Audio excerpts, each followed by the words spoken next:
The Deputy President of the country, Mr. Kgalema Motlanthe, led a collective of ministers at a stakeholder dialogue meeting between farmers and farm workers in the Western Cape, Paarl, on the 12th of February ahead of the State of the Nation address.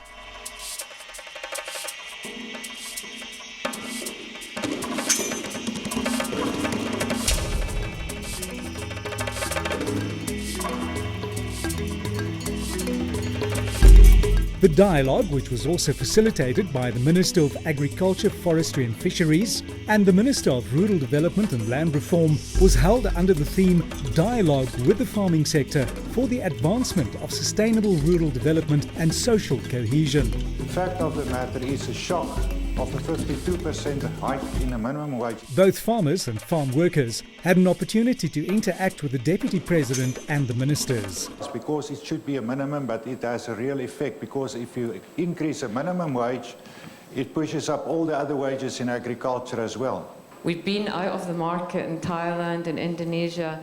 They created a stakeholders forum for us, which has been helping us to formulate our response. And Minister Davies, I know that we've gone through a process in Thailand. I think South Africa has good infrastructure for formal training in agriculture, but the challenge is the farming farmers and the farm workers on the farm to get skills and hands-on training to them while they are farming. The question is how we're going to address it. And the how is what we need this dialogue to do. We need to sit together here, attempt to discuss a plan, a way forward, a collective understanding of where we want to go and where we want to take agriculture. Government can't keep quiet and do nothing when there's a problem. Every day we see youngsters out in the streets protesting, even joining strikes which are legal. They join them and we don't even know what they do when they get there. But you can see there's energy there that needs to be harnessed and directed. Firstly, we came in the spirit of listening to views and concerns of stakeholders in this sector.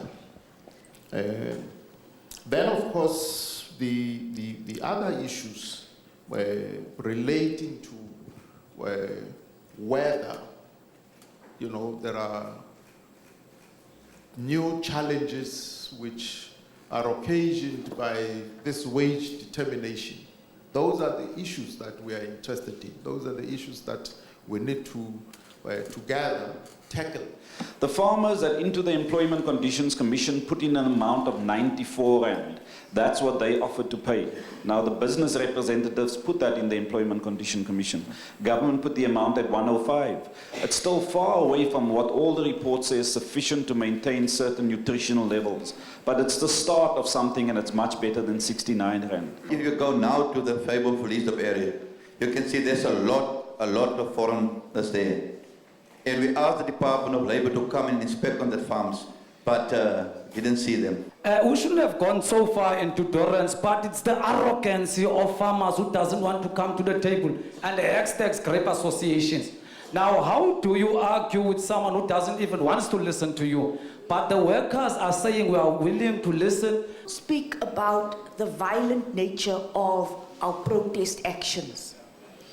And what it is that violence, why we become violent, because frustration leads to violence, but how that violent behavior is interpreted.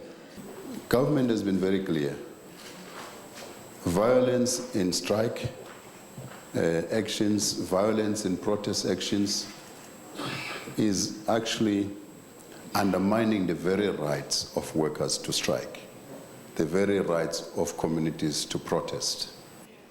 And the aim must be that there should be no job losses. That's the first thing. There must be job security. Those who are employed must retain their jobs. And then we must, through tapping into all the available human resources in terms of innovative ideas, we should be able to improve so that more people can be employed. From our side as government, we pull out all stops to ensure that we pull them out of the rut, and in the process, workers' rights must always be respected and protected. That is the main point that we ought to look at.